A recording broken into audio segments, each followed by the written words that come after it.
어머니, 어머니를 보게 해주세요.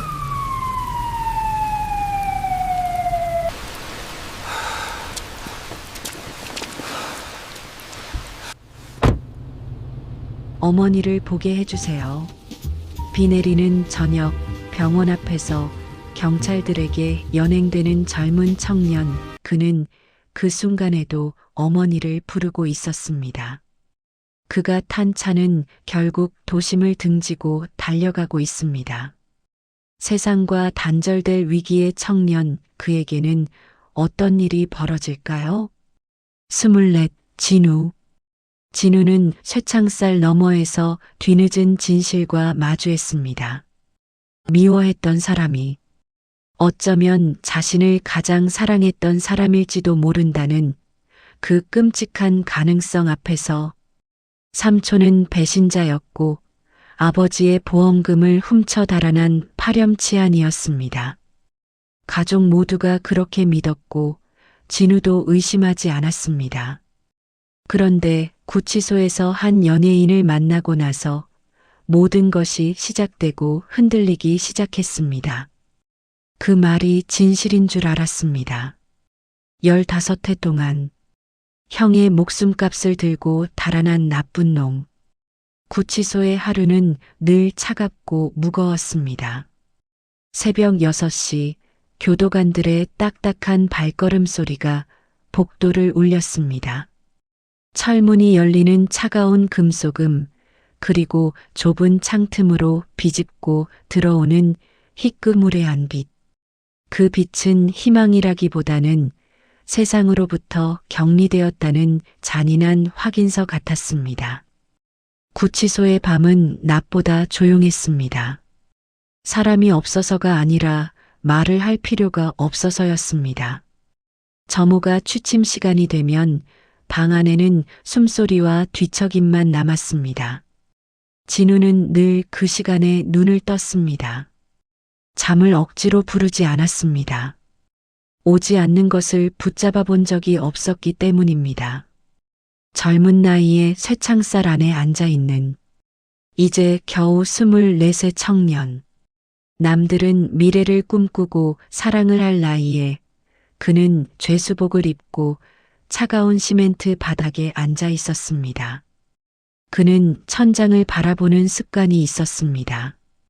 회색의 평평한 면 위에는 하루 동안 하지 않은 말들이 얹혀 있었습니다.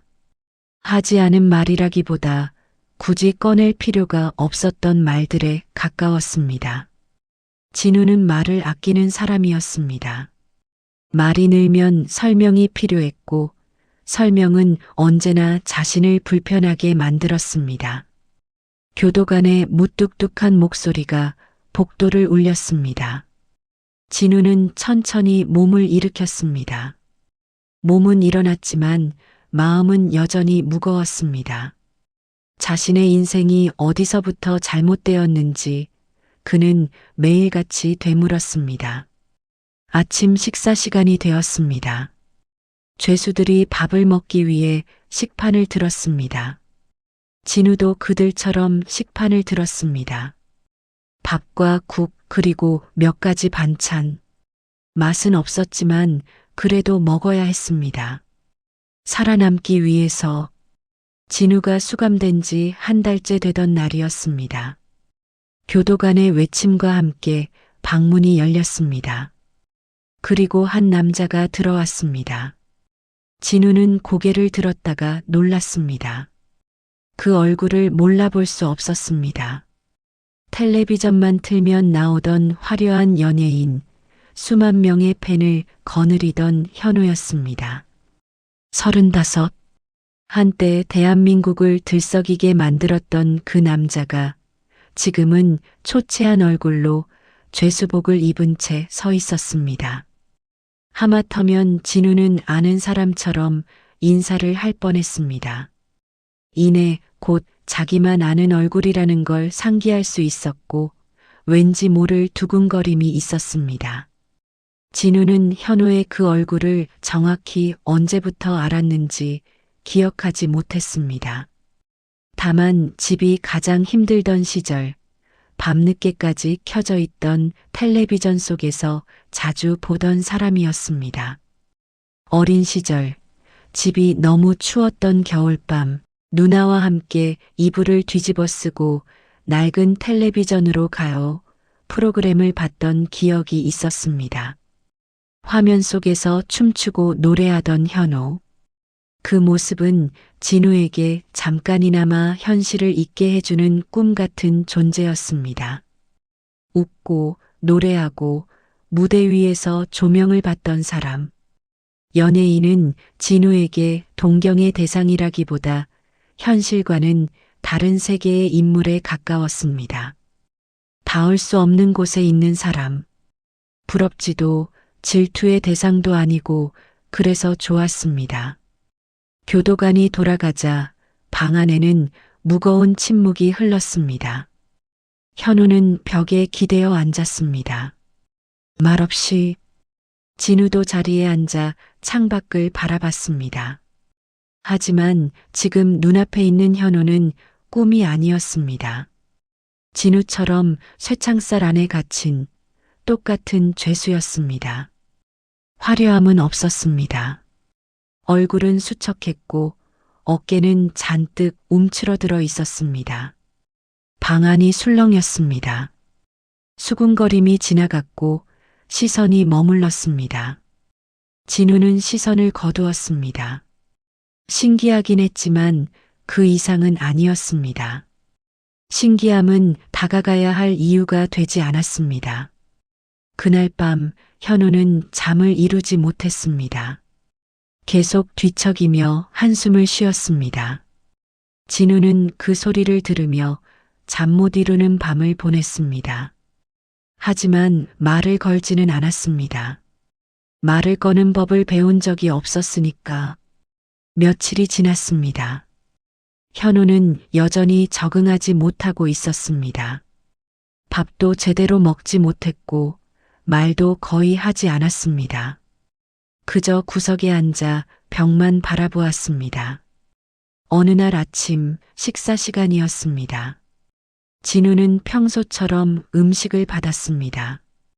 그런데 현우는 일어나지 않았습니다. 그냥 구석에 웅크리고 앉아 있었습니다. 진우는 자기 식판을 받고 한참을 망설이다가 다시 식판에 음식을 담았습니다. 그리고 현우 앞에 식판을 내려놓았습니다. 말없이. 그것은 친절이라고 부르기에는 너무 무심했습니다.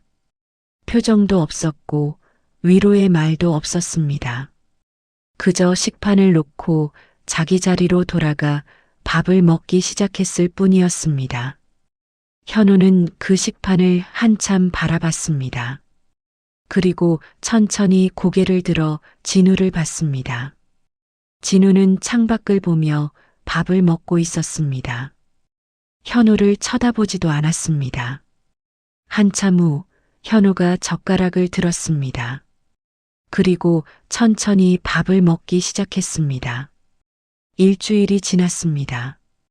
운동 시간이었습니다. 좁은 운동장에 수감자들이 나와 걷거나 운동을 했습니다. 진우는 구석에서 혼자 팔굽혀펴기를 하고 있었습니다. 현우는 운동장 한쪽에 앉아 있었습니다. 다른 수감자들이 현우를 쳐다보며 수군거렸습니다. 연예인이라는 것을 모두가 알고 있었습니다. 한 수감자가 현우에게 다가갔습니다. 사인을 해달라는 듯한 말투지만 일종의 시비였습니다. 현우는 고개를 저었습니다. 하지만 그 수감자는 계속 따라붙었습니다. 점점 목소리가 커졌습니다. 진우는 그 모습을 보고 있었습니다. 그리고 천천히 일어나 그쪽으로 걸어갔습니다. 현우와 그 수감자 사이에 섰습니다. 말없이. 그 수감자는 진우를 쳐다봤습니다. 진우는 그저 조용히 그를 바라볼 뿐이었습니다. 위협하는 표정도 화난 표정도 아니었습니다. 그저 서 있을 뿐이었습니다. 잠깐의 정적이 흘렀습니다. 한참의 침묵 끝에 그 수감자가 물러났습니다. 즉 하는 소리를 내며 진우는 다시 자기 자리로 돌아갔습니다. 아무 일 없었다는 듯이 현우에게 괜찮냐고 묻지도 않았습니다. 말을 걸지도 않았습니다. 현우는 진우의 뒷모습을 한참 바라봤습니다. 저게 친절인가? 아니면 그냥 우연인가? 고맙다고 말해야 할지, 그냥 넘어가야 할지 판단이 서지 않는 얼굴이었습니다. 알 수 없었습니다. 이틀 후였습니다. 밤이었습니다. 소등 시간이 지나고 방 안은 어두웠습니다. 진우는 잠들려고 누워 있었는데 현우의 숨소리가 이상했습니다. 가쁘고 거칠었습니다. 마치 공황 상태에 빠진 것처럼. 진우는 눈을 떴습니다. 어둠 속에서 현우의 모습이 희미하게 보였습니다. 몸을 떨고 있었습니다. 진우는 일어나 현우에게 다가갔습니다. 그리고 조용히 현우 옆에 앉았습니다. 말없이 괜찮아요라고 말하지도 않았습니다. 힘내세요라고 격려하지도 않았습니다. 그저 함께 있어 주었습니다. 한참이 지나자 현우의 호흡이 천천히 안정되기 시작했습니다. 떨림도 조금씩 가라앉았습니다. 진우는 여전히 아무 말도 하지 않았습니다.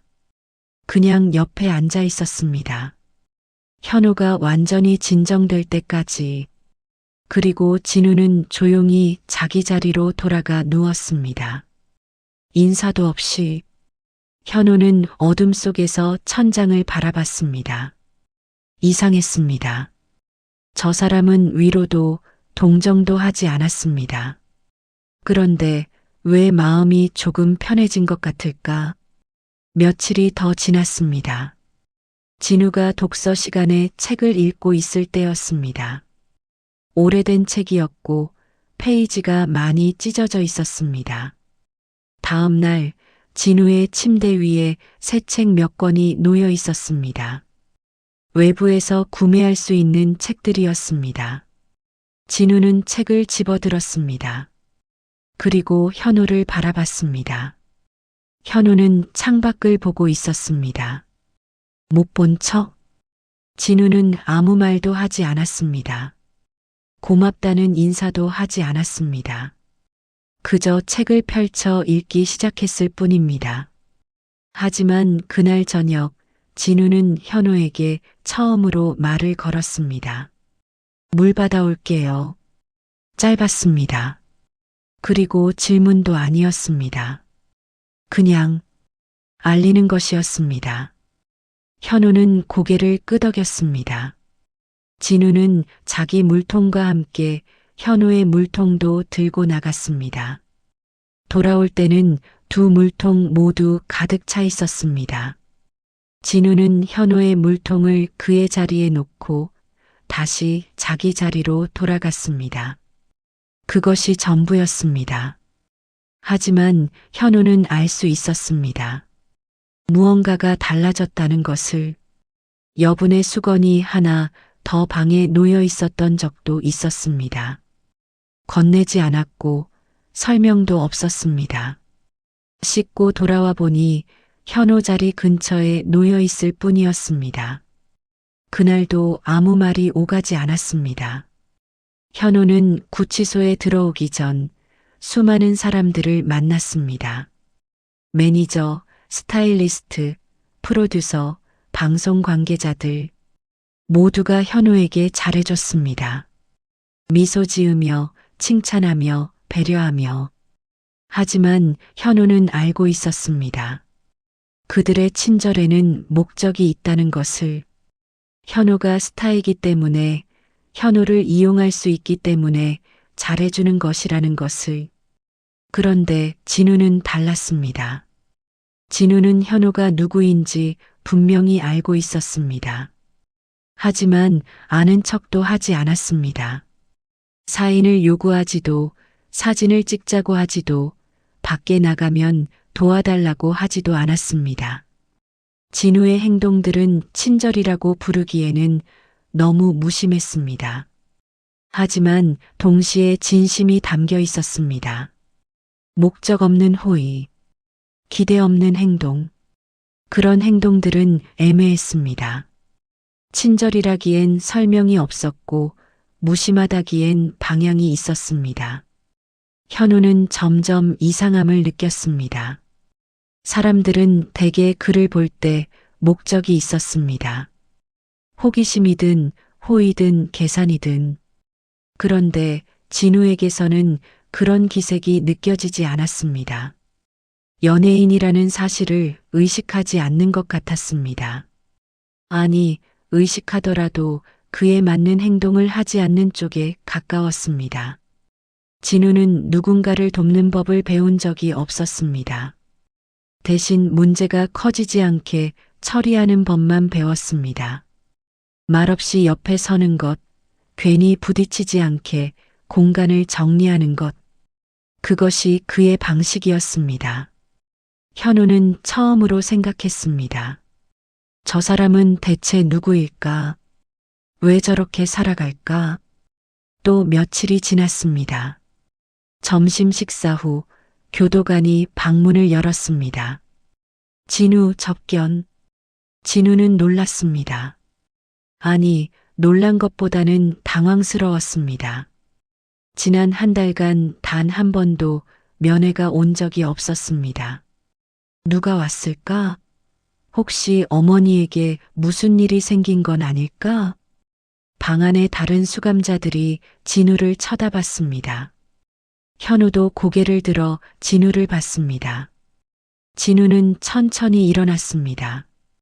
그리고 교도관을 따라 나갔습니다.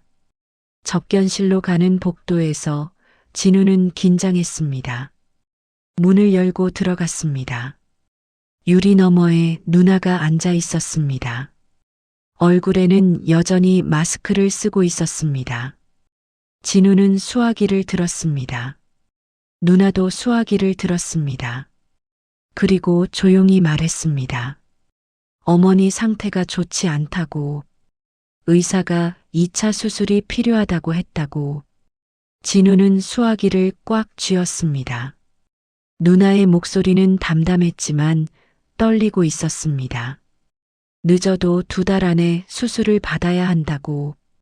하지만 수술비가. 누나의 목소리가 끊겼습니다. 진우는 입술을 깨물었습니다. 누나는 계속 말했습니다. 자기가 여기저기 알아보고 있다고. 친척들에게도 연락해봤고 은행에도 가봤다고. 하지만 쉽지 않다고. 진우는 아무 말도 할 수 없었습니다.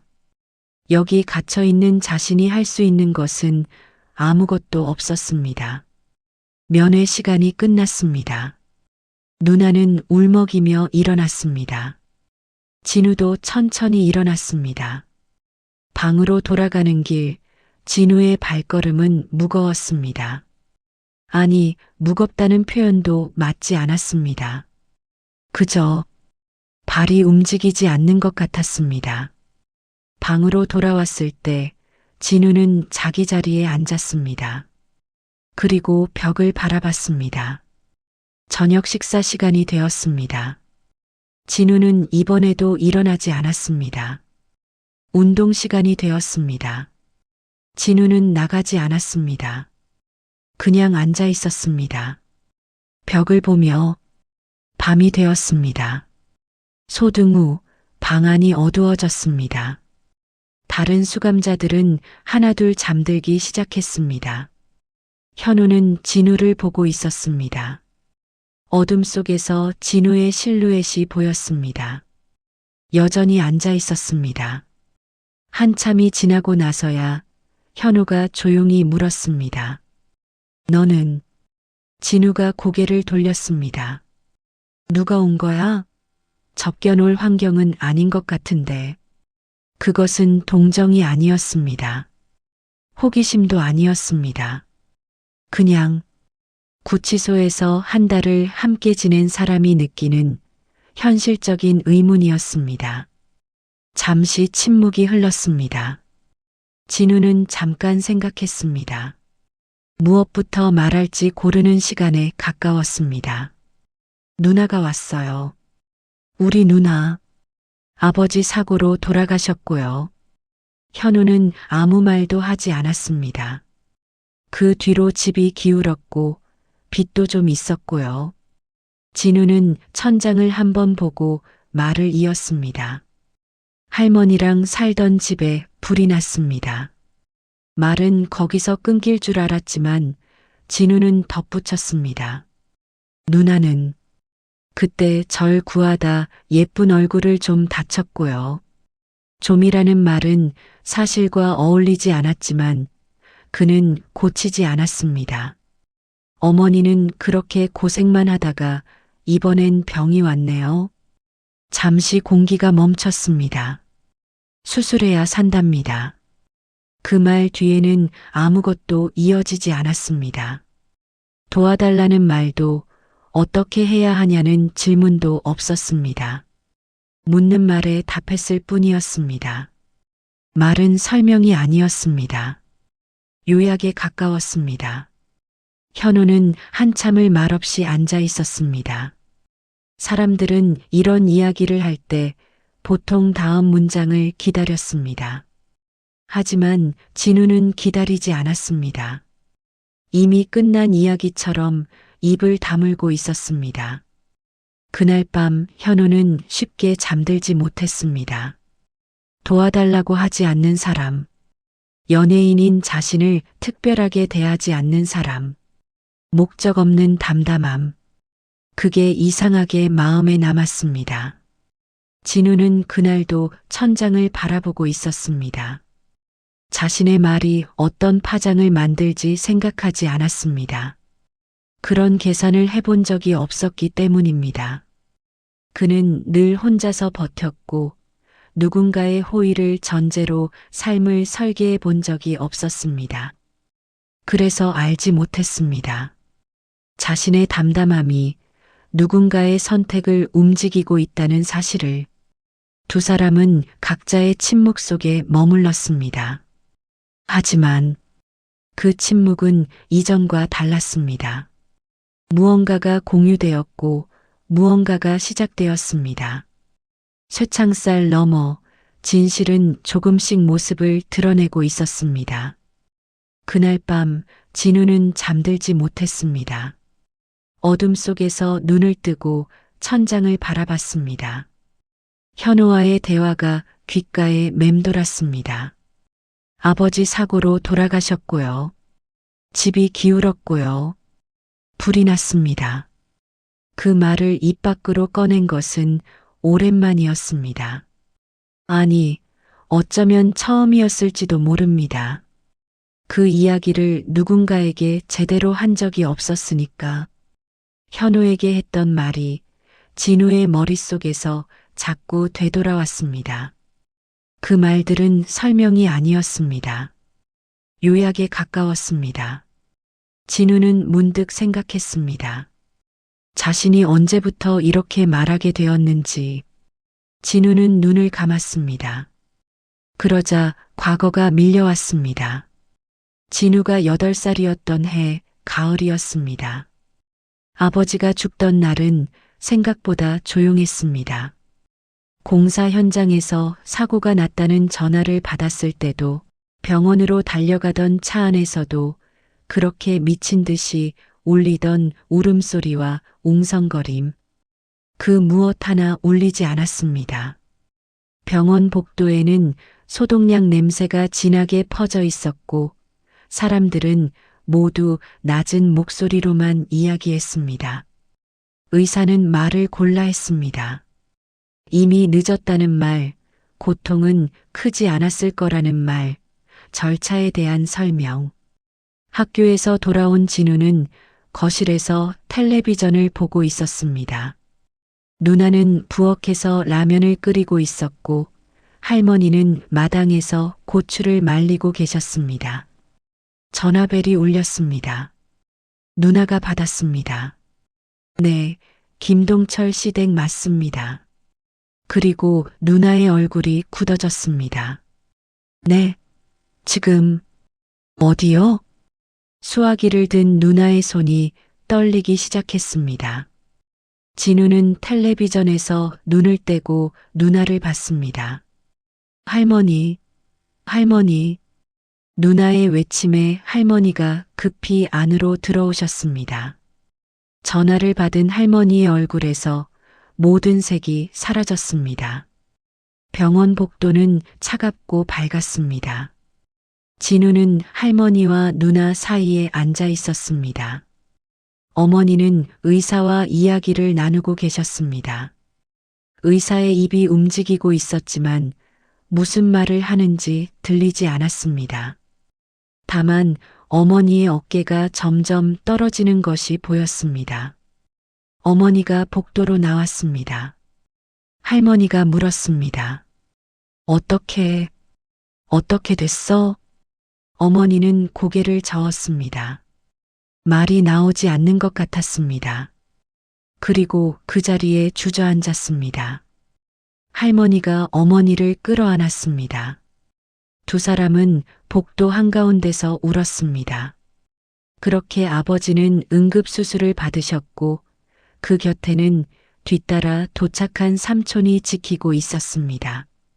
시간이 멈춘 듯 그 후는 똑같게만 느껴졌습니다. 삼촌은 전화를 하다 나갔다 오고 원무과에 가서 이야기하고 또 어딘가 다녀오고 그렇게 며칠이 지났고 삼촌이 진우를 집으로 데리러 왔습니다. 진우는 삼촌의 그 모습을 보며 알았습니다. 아버지가 돌아가셨다는 것을. 진우의 기억은 그날을 전부 담고 있지 않았습니다. 대신 몇 장면만 남아 있었습니다.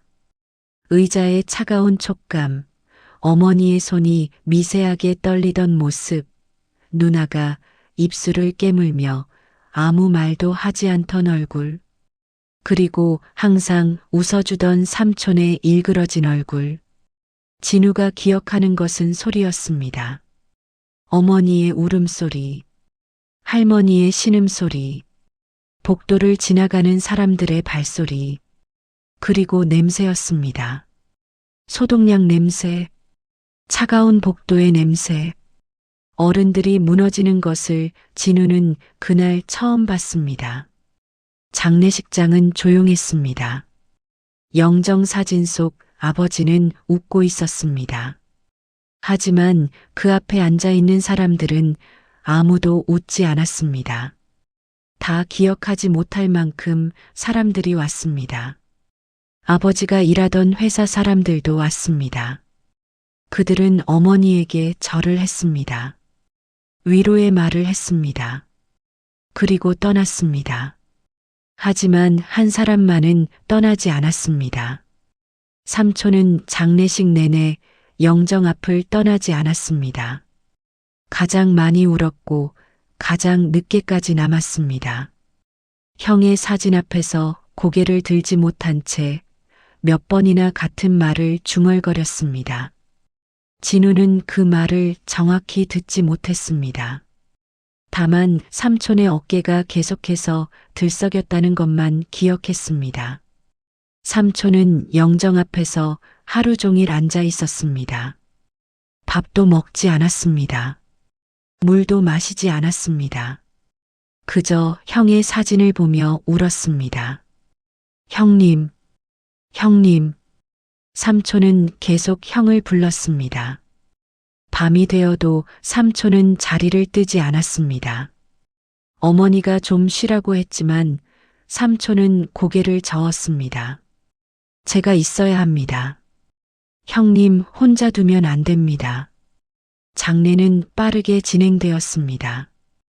올 시간이 길어질수록 비용이 늘어났고 사람들은 울음보다 절차를 먼저 챙겼습니다.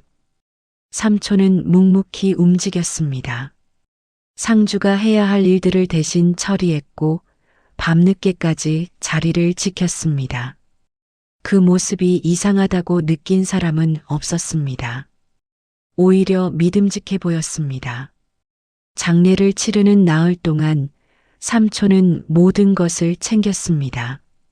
조문객 응대, 식사 준비, 장례 절차. 어머니와 할머니가 정신을 차리지 못하는 동안 삼촌이 움직였습니다. 삼촌은 말이 많지 않았습니다. 하지만 묵묵히 일을 처리했습니다. 친척 어른이 삼촌의 어깨를 두드리며 말했습니다. 내가 이제 이 집안 기둥이다. 형수님과 조카들 잘 부탁한다. 삼촌은 고개를 숙였습니다. 예, 제가 잘 모시겠습니다. 사람들이 삼촌을 보며 고개를 끄덕였습니다. 동생이 참 의리가 있다고, 형을 정말 따랐나 보다고. 그 말을 들으며 진우는 생각했습니다. 삼촌이 있어서 다행이다. 우리를 지켜줄 사람이 있다. 장례를 치르고 일주일쯤 지났을 때였습니다. 장례가 끝난 뒤 며칠 동안 집에는 사람들이 들락거렸습니다. 위로의 말들이 오갔고 어른들은 낮은 목소리로 돈 이야기를 했습니다. 그 무렵 사망보험금이 들어왔다는 소식이 전해졌습니다. 아버지가 들어놓았던 보험금이 나왔습니다. 어머니는 한참 동안 말을 하지 못했습니다. 어머니가 통장을 보며 처음으로 작게 웃었습니다. 그래도 살아볼 수 있겠구나. 그 말은 다짐이라기보다 처음으로 허락된 안도에 가까웠습니다. 할머니도 안도의 한숨을 쉬었습니다. 당신이 이것만은 해놨구만. 할머니는 깊게 숨을 내쉬었고 누나는 고개를 숙인 채 아무 말도 하지 않았습니다. 집안에는 오랜만에 공기가 조금 느슨해졌습니다. 진우와 누나도 조금 안심했습니다. 그 돈이 얼마나 큰 돈인지는 몰랐지만 어른들 표정이 조금 밝아진 것을 봤으니까 삼촌이 말했습니다. 형수님, 일단 빚부터 정리하시고 남은 돈으로 제대로 된 집으로 이사 가세요. 애들도 있는데 여기서 계속 살 순 없잖습니까? 어머니가 고개를 끄덕였습니다. 그래야지. 그래야 하는데. 그날 밤 진우는 오랜만에 편하게 잠들었습니다. 이제 괜찮을 거라고 생각하며 그날 밤 삼촌은 사라졌습니다. 다음 날 아침이었습니다. 어머니가 은행에 가려고 통장을 찾았습니다. 그런데 통장이 없었습니다. 이상하네. 분명 여기 뒀는데. 처음엔 외출인 줄 알았습니다. 다음 날이 되어도 돌아오지 않자 전화부터 했습니다. 전원이 꺼져 있었습니다. 어머니는 집안을 뒤지기 시작했습니다. 하지만 통장은 어디에도 없었습니다. 그때 할머니가 말했습니다. 도련님 방 좀 보자. 삼촌의 방문을 열었습니다. 방은 비어 있었습니다. 옷도 신발도 짐도 없었습니다. 정리된 흔적이 역력했습니다. 방에는 개인 물건이 거의 남아있지 않았습니다. 어머니가 급히 은행에 전화를 걸었습니다. 그리고 모든 것을 알게 되었습니다. 통장을 확인했을 때 보험금이 빠져나간 걸 알았습니다. 어제 오후 계좌에서 전액 인출되었다는 것을 그제야 사람들은 서로의 얼굴을 보았습니다. 처음에는 오해라고 생각했습니다. 무슨 일이 있었을 거야. 곧 연락 올 거야. 어머니는 삼촌의 전화번호로 계속 전화를 걸었습니다. 하지만 전화는 꺼져 있었습니다. 하루가 지났습니다. 이틀이 지났습니다. 삼촌은 나타나지 않았습니다. 연락도 없었습니다. 기다림은 짧았고 판단은 빨랐습니다. 친척들이 하나둘 소식을 듣고 찾아왔습니다. 도련님이 정말 그랬어? 형 장례 치르고 목숨값 들고 튄 거야? 형 목숨값 들고 튄 거지. 원래 그런 인간이었어. 형 죽자마자 저럴 줄 알았다. 형 살아계실 때도 사고만 치고 다녔잖아. 친척들의 말은 점점 거칠어졌습니다.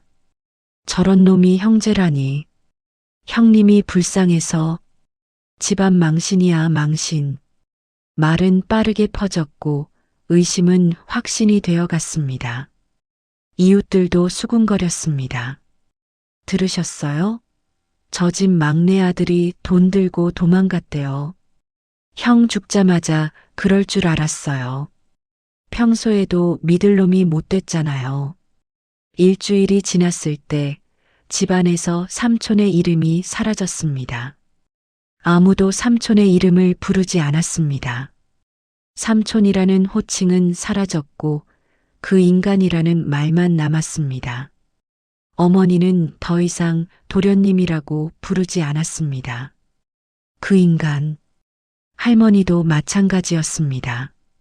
그 인간 때문에 친척들은 더 노골적이었습니다. 배신자 새끼.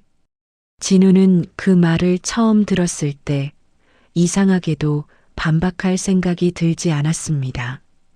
어른들이 그렇게 말했기 때문입니다. 진우는 그 말들을 들으며 알아갔습니다. 삼촌이 어떤 사람인지, 아니, 어떤 사람이 되었는지, 장례식장에서 울던 삼촌, 형수님과 조카들을 잘 모시겠다던 삼촌, 그 모든 것이 거짓이었다는 것을. 사람은 저렇게 변하는구나. 아니, 원래 저랬던 건가. 진우는 혼란스러웠습니다. 하지만 어른들의 말을 들으면 들을수록 확신이 생겼습니다. 삼촌은 나쁜 사람이다. 사람이 그렇게 되는 데는 오래 걸리지 않았습니다. 하룻밤이면 충분했습니다.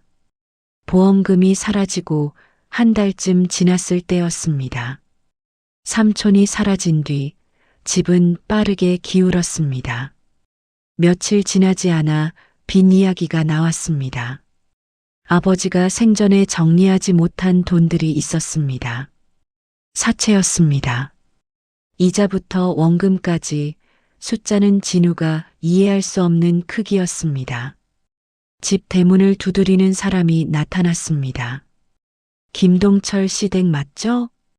어머니가 문을 열자 낯선 남자 2명이 서 있었습니다. 빌린 돈 갚으셔야죠.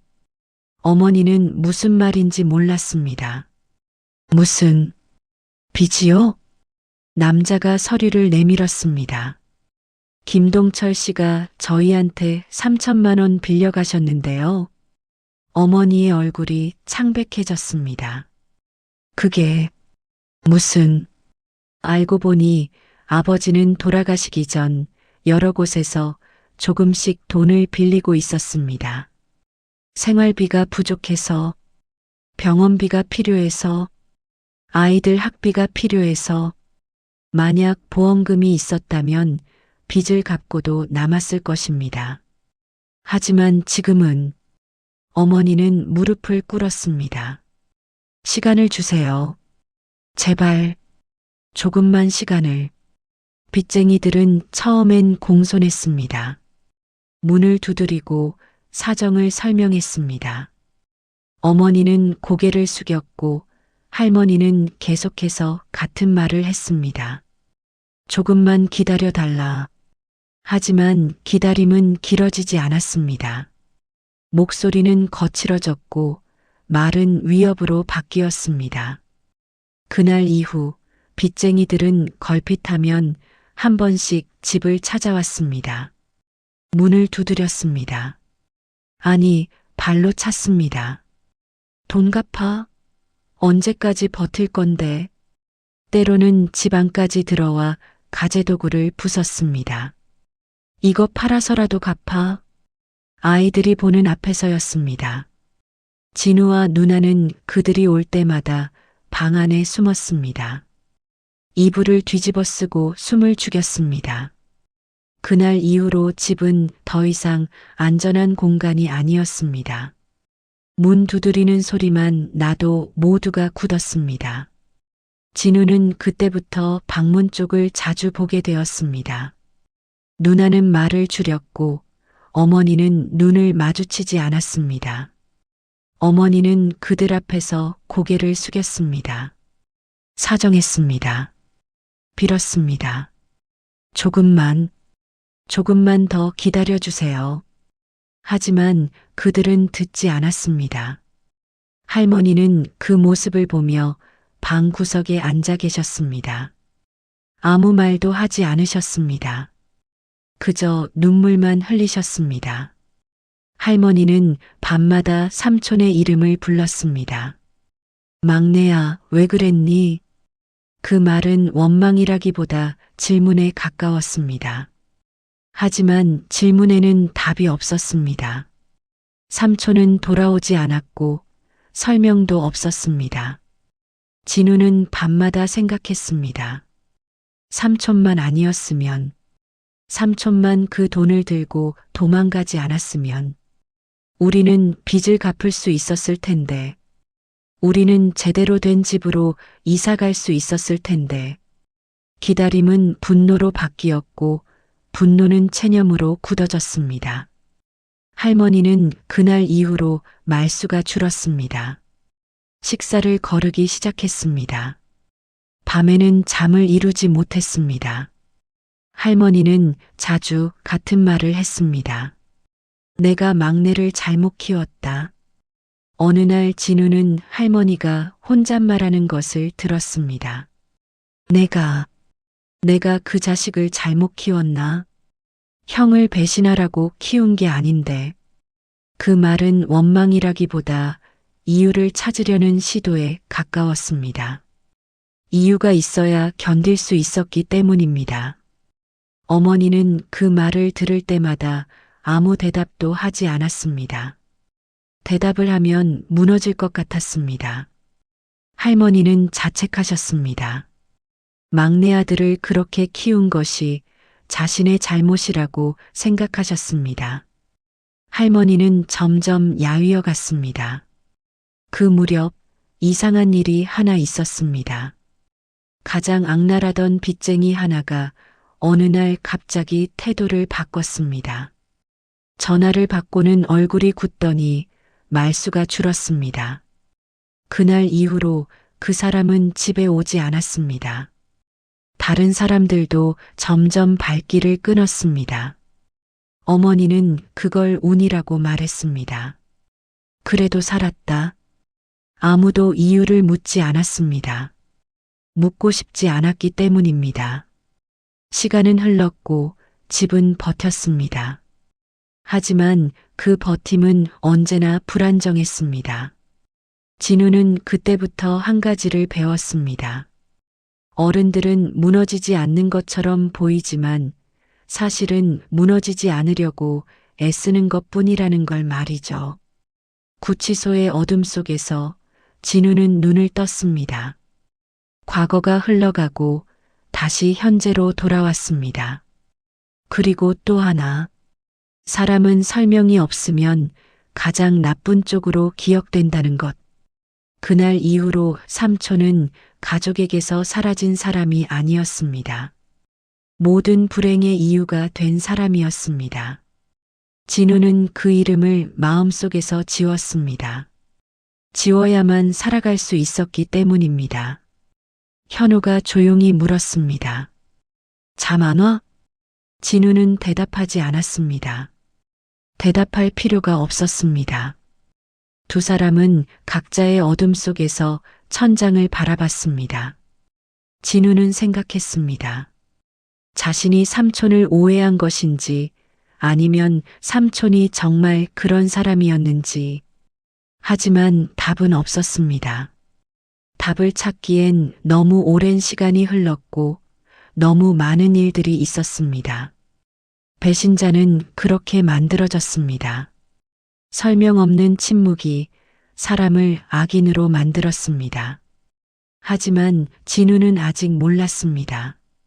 그 침묵에도 이유가 있었다는 것을, 그 배신이 사실은 배신이 아니었다는 것을, 진실은 언제나 늦게 도착합니다. 빚쟁이들이 찾아오기 시작한 후 집은 달라졌습니다. 불안은 어느 순간부터 일상이 되었습니다. 특별히 무서운 일이 생기지 않아도 집안에는 늘 긴장이 깔려 있었습니다. 전기를 아꼈습니다. 방마다 전등을 끄고 다녔습니다. 텔레비전도 웬만하면 켜지 않았습니다. 가스도 아꼈습니다. 뜨거운 물은 아껴 썼고 난방은 최소한으로만 했습니다. 어머니는 전기 스위치를 여러 번 확인했고 할머니는 가스밸브 앞에서 한참을 서 있었습니다. 누나는 말수가 줄었고 진우는 문 쪽을 자주 보게 되었습니다. 문을 두드리는 소리가 나지 않아도 곧 날 것 같은 기분이 들었습니다. 어머니는 밤마다 집안을 돌았습니다. 문이 제대로 잠겼는지, 창문이 닫혔는지, 가스밸브가 잠겼는지 확인했습니다. 한 번 확인하고 나서도 다시 한 번 확인했습니다. 그리고 또 한 번. 진우는 그 발소리를 들으며 잠들곤 했습니다. 어머니가 집안을 계속 돌고 있다는 것을 알았습니다. 할머니는 밤낮으로 똑같은 말을 되풀이했습니다. 내가 막내를 잘못 키웠나? 형을 버리라고 키운 게 아닌데. 할머니는 자주 같은 말을 했습니다. 내가 막내를 잘못 키웠다. 그 말은 원망이라기보다 이유를 찾으려는 시도에 가까웠습니다. 이유가 있어야 견딜 수 있었기 때문이었습니다. 어머니가 말했습니다. 어머님, 그만하세요. 이제 그만. 어머니는 그 말을 들을 때마다 아무 대답도 하지 않았습니다. 대답을 하면 무너질 것 같았습니다. 하지만 할머니는 멈추지 않았습니다. 그 말을 반복하며 점점 더 야위어 갔습니다. 평온은 없었습니다. 그저 무너지지 않으려고 버티는 긴장만 있었습니다. 화재가 나기 전날은 이상하리만치 평범했습니다. 그날도 그냥 하루였습니다.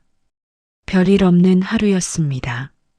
진우는 학교에서 돌아와 가방을 방에 던졌습니다. 누나는 머리를 질끈 묶고 부엌에서 저녁 준비를 하고 있었습니다.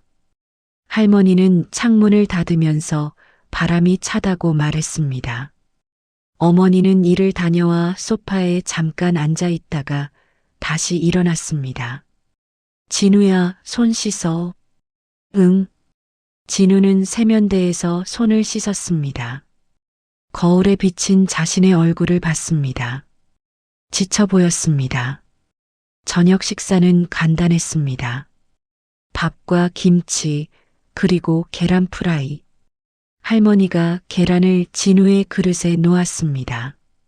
많이 먹어라. 할머니는요? 난 됐다. 너 먹어. 식사는 조용했습니다. 텔레비전도 켜지 않았습니다. 그저 젓가락 소리만 들렸습니다. 식사 후 누나가 설거지를 했습니다. 진우는 방으로 들어가 숙제를 했습니다. 창밖이 어두워졌습니다. 거리에 가로등이 하나둘 켜졌습니다. 진우는 연필을 놓고 창밖을 봤습니다. 별은 보이지 않았습니다. 흐린 하늘이었습니다.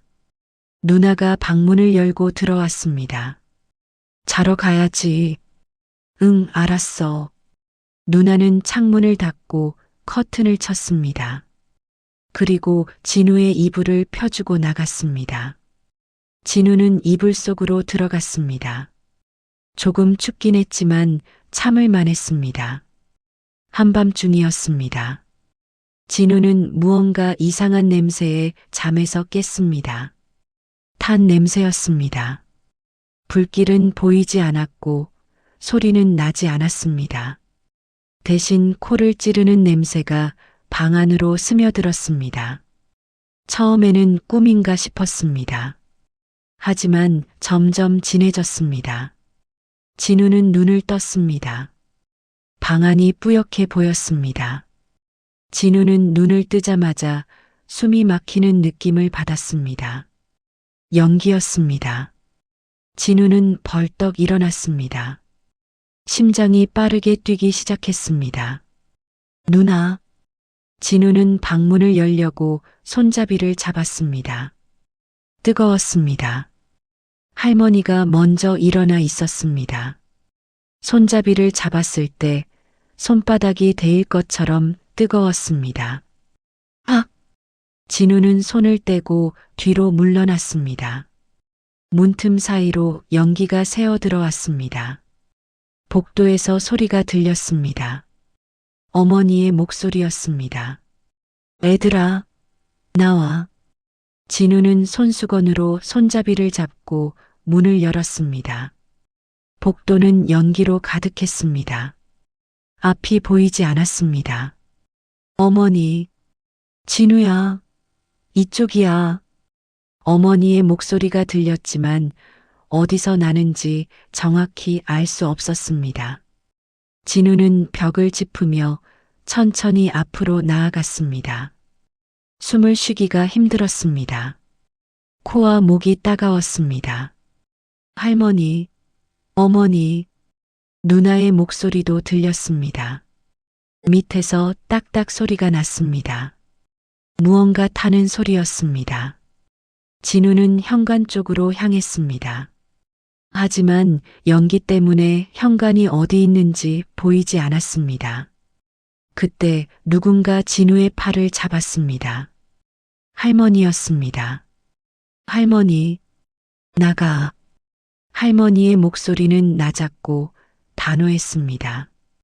진우는 본능적으로 뒤를 돌아봤습니다. 할머니는 이미 그를 밀어내고 있었습니다. 정문 쪽으로. 그 순간에는 이유를 묻지 않았습니다. 몸이 먼저 움직였습니다. 진우는 계단을 내려가기 시작했습니다. 할머니가 뒤따라오는 줄 알았습니다. 밖으로 나가는 사이 연기가 시야를 가렸습니다. 하지만 돌아보니 할머니는 제자리에 서 있었습니다. 할머니, 빨리. 할머니는 고개를 저었습니다. 너부터. 그리고 할머니는 반대편으로 돌아섰습니다. 어머니를 찾으러 가는 것 같았습니다. 할머니. 진우는 다시 올라가려고 했습니다. 하지만 누군가 진우를 붙잡았습니다. 뒤에서 누나의 발소리가 들렸습니다. 진우야. 누나였습니다. 그 목소리는 가까웠고 떨렸습니다. 가면 안 돼. 일단 나가. 하지만 할머니가, 어머니가 모시고 나와. 우리는 먼저 나가. 누나는 동생을 혼자 내보낼 수 없었습니다. 그게 이유였습니다. 누나가 진우의 손을 잡고 계단을 내려갔습니다. 진우는 뒤를 돌아보며 계속 할머니를 불렀습니다. 하지만 대답은 없었습니다. 현관문을 열고 밖으로 나왔습니다. 밖으로 나왔을 때 숨을 쉴 수 없을 만큼 공기가 차가웠습니다. 차가운 공기가 얼굴에 닿았습니다. 진우는 숨을 크게 들이마셨습니다. 누나가 진우를 집 앞 길가에 앉혔습니다. 여기 있어. 절대 움직이지 마. 그리고 누나는 다시 집 안으로 뛰어들어갔습니다. 불길 속으로 다시 들어간 것도 설명이 필요하지 않았습니다. 누나, 안 돼. 진우는 일어나려고 했습니다. 하지만 다리에 힘이 없었습니다. 주저앉았습니다. 할머니는 그 장면을 보지 않았습니다. 아니, 보지 않으려 했는지도 모릅니다. 선택은 이미 끝나 있었습니다. 불은 순식간에 집을 삼켰습니다. 집에서 불길이 치솟았습니다. 창문이 깨지는 소리가 났습니다. 소방차의 사이렌 소리가 들렸고 사람들이 모여들었습니다. 이웃 사람들이 하나둘 나오기 시작했습니다. 누군가 소방서에 전화를 했습니다. 누군가는 담요를 가져왔고 누군가는 전화를 했습니다. 진우는 그 모든 소리가 멀게 느껴졌습니다. 진우는 그저 집을 바라봤습니다. 어머니도 할머니도 누나도 아직 나오지 않았습니다. 시간이 멈춘 것 같았습니다. 얼마나 지났을까? 현관문이 열렸습니다. 어머니가 할머니를 부축하고 나왔습니다. 할머니는 걷지 못했습니다. 어머니가 거의 끌다시피 하며 밖으로 나왔습니다. 이웃들이 달려가 도왔습니다. 할머니를 눕혔습니다. 진우도 달려갔습니다. 할머니는 숨을 헐떡이고 있었습니다. 눈을 감았다 떴다 했습니다. 진우야, 할머니 괜찮아요? 할머니는 대답하지 않았습니다. 그저 진우의 손을 꽉 쥐었습니다. 할머니는 일어나시지 못했습니다. 불이 꺼지고 구조대가 집 안으로 들어갔다가 나왔을 때 아무도 말을 하지 않았습니다. 말이 나오지 않았습니다. 진우는 고개를 들어 집을 봤습니다. 누나는 아직 나오지 않았습니다. 어머니, 누나는요? 어머니의 얼굴이 창백해졌습니다. 누나가 들어갔어? 그때 누군가 비명을 질렀습니다. 현관문에서 누나가 비틀거리며 나왔습니다. 하지만 누나의 얼굴 오른쪽이 진우는 그 모습을 보고 얼어붙었습니다. 어머니는 그 자리에 주저앉았고 누나는 병원으로 실려갔습니다. 구급차가 도착했습니다. 할머니와 누나가 실려갔습니다. 어머니와 진우도 함께 탔습니다. 병원은 밝고 차갑고 시끄러웠습니다. 병원에서는 흰색이 많았습니다. 벽도 침대도 조명도 모두 흰색이었습니다. 의사들이 움직이고 간호사들이 뛰어다니고 기계 소리가 울렸습니다. 누나는 얼굴에 붕대를 감고 누워 있었습니다. 의사는 설명을 짧게 했습니다. 생명에는 지장이 없다는 말, 흉터가 남을 수 있다는 말. 어머니는 고개를 끄덕였고 진우는 그 말을 온전히 이해하지 못했습니다. 진우는 복도 의자에 앉아 있었습니다. 어머니는 진료실 앞에서 기다리고 있었습니다. 시간이 얼마나 지났는지 알 수 없었습니다. 의사가 나왔습니다. 어머니와 이야기를 나눴습니다. 어머니의 얼굴이 무너졌습니다. 진우는 알았습니다. 할머니가 돌아가셨다는 것을. 이후의 기억은 조각처럼 남아 있었습니다. 할머니 장례식은 조용했습니다. 친척들이 왔습니다. 하지만 오래 머물지 않았습니다. 위로의 말을 하고 떠났습니다. 장례식장에서 어머니는 계속 울었습니다. 진우도 울었습니다. 누나는 얼굴에 붕대를 감고 있었습니다. 울지 않았습니다. 아니, 울 수 없는 것 같았습니다. 누나가 거울을 피하게 된 것, 말을 더 줄인 것, 고개를 숙이고 다니는 시간이 늘어난 것. 장례를 치르는 동안 진우는 계속 주변을 둘러봤습니다. 혹시 삼촌이 올까 싶어서. 아버지 장례 때는 그렇게 울던 삼촌이 할머니 장례에는 오지 않을까? 하지만 삼촌은 나타나지 않았습니다. 어머니는 할머니 이야기를 하지 않았습니다. 장례 후 집으로 돌아갈 수 없었습니다. 집은 이미 없었으니까. 집은 전소되었습니다. 그 말은 단순했지만 의미는 무거웠습니다. 살던 곳이 사라졌다는 것은 주소가 사라졌다는 뜻이기도 했습니다. 임시로 친척 집에서 며칠 지냈습니다. 하지만 오래 있을 수는 없었습니다. 가족은 임시 거처를 전전했습니다. 친척집, 지인의 집, 작은 방, 머무는 곳마다 규칙이 달랐고 오래 있을 수 있는 곳은 없었습니다.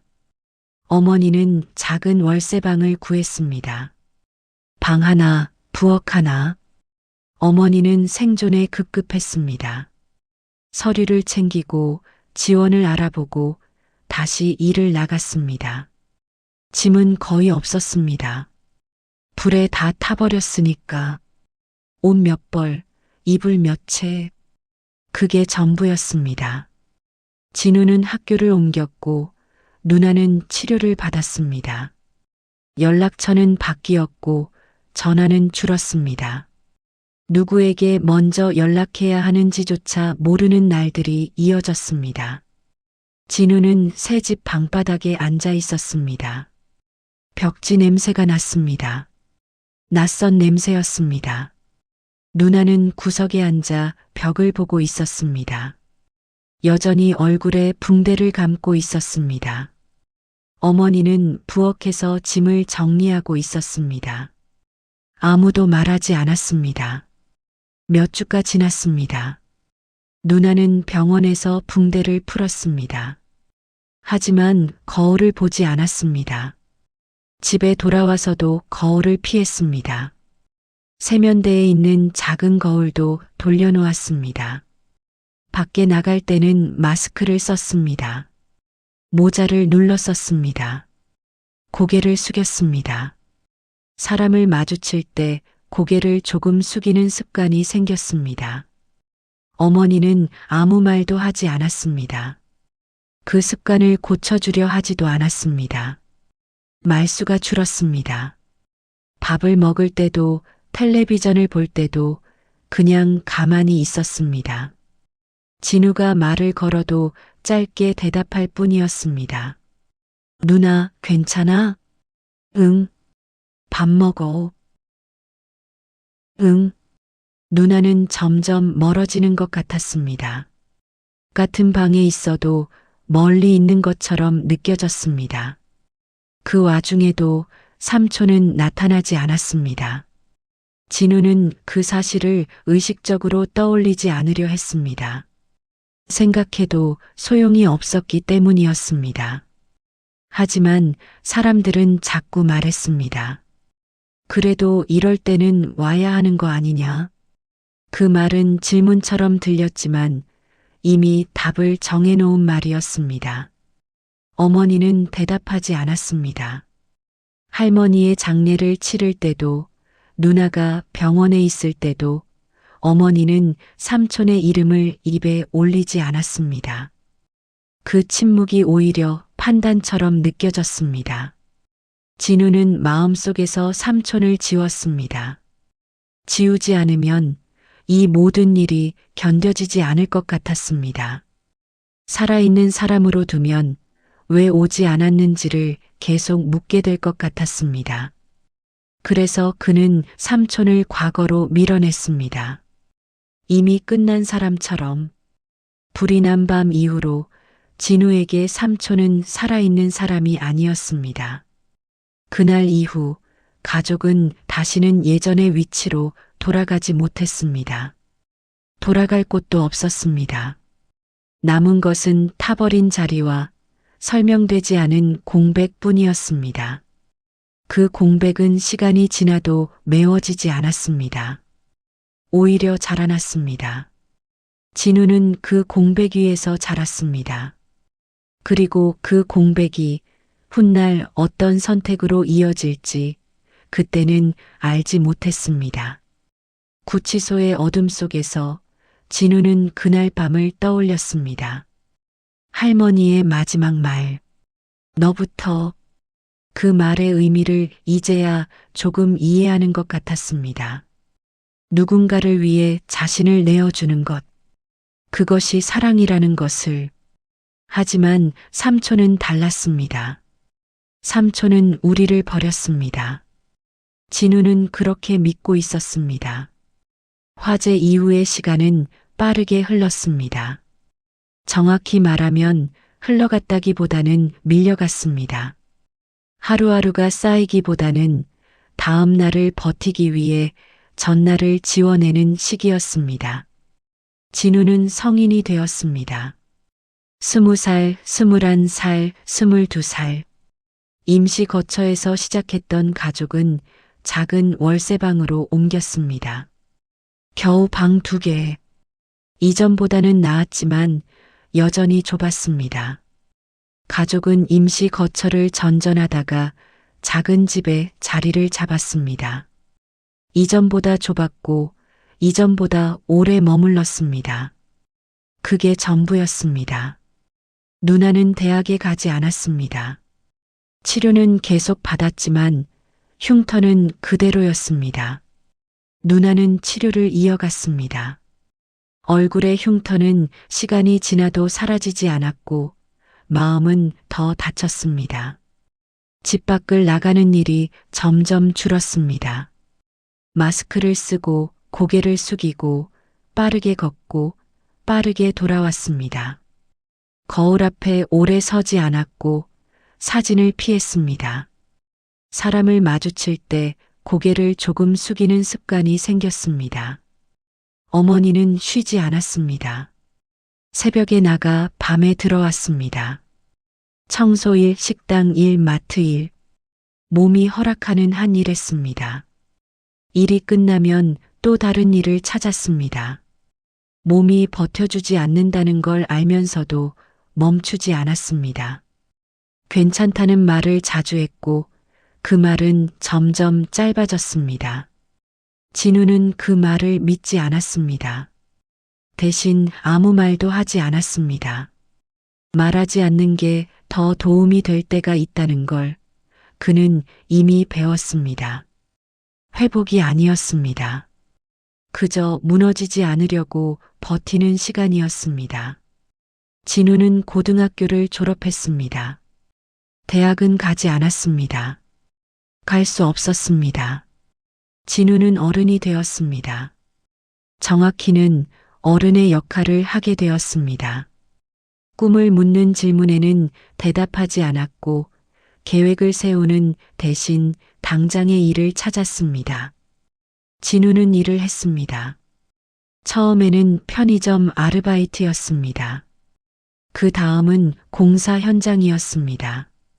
그 다음은 배달 일이었습니다. 현장, 배달, 야간일, 무엇이든 상관없었습니다.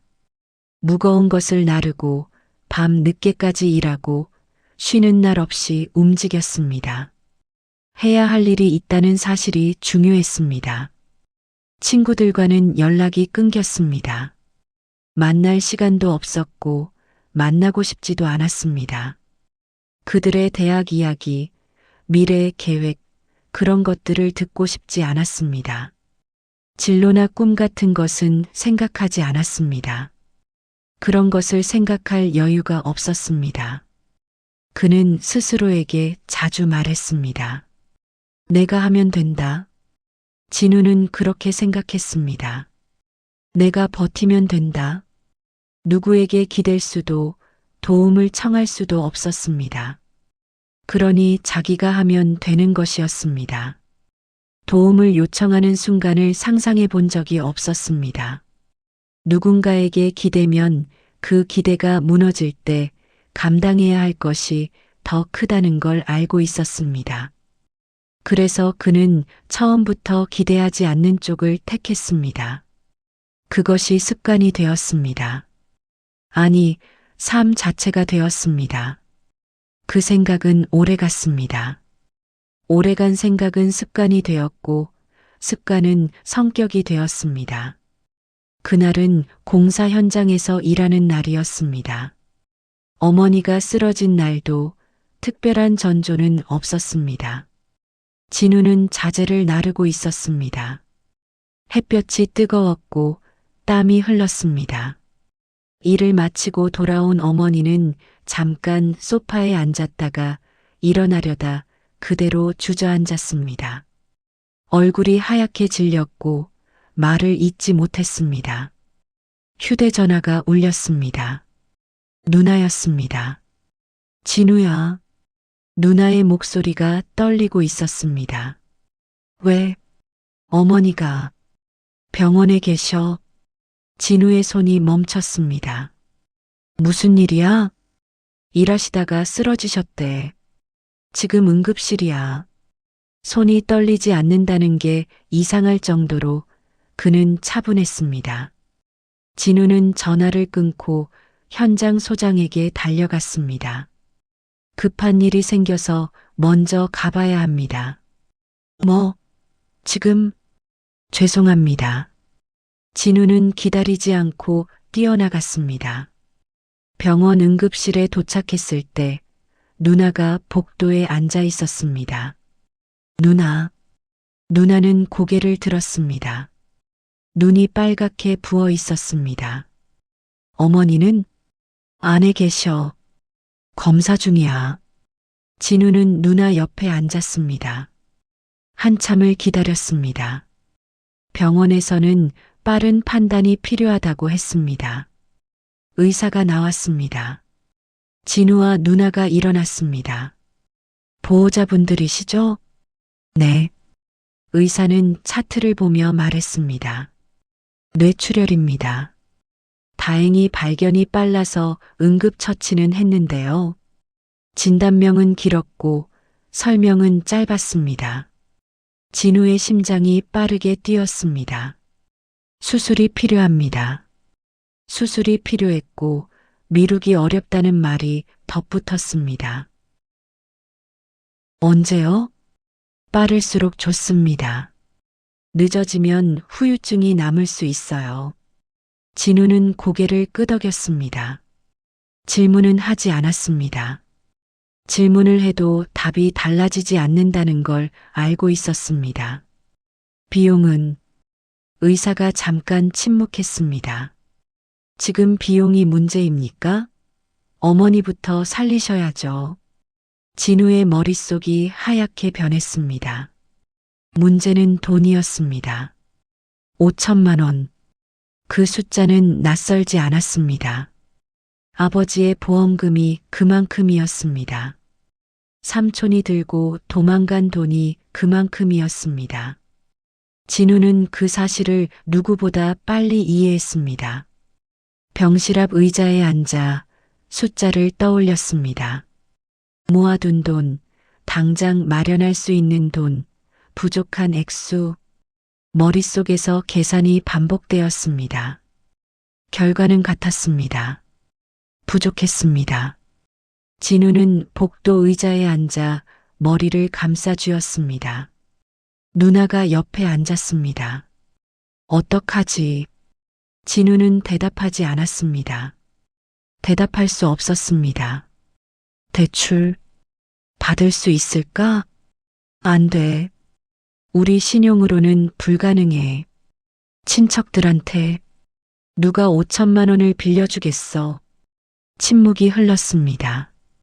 진우는 고개를 들어 천장을 봤습니다. 형광등이 눈부셨습니다. 다음 날부터 진우는 움직이기 시작했습니다. 그는 합법적인 방법부터 시도했습니다. 은행에 갔습니다.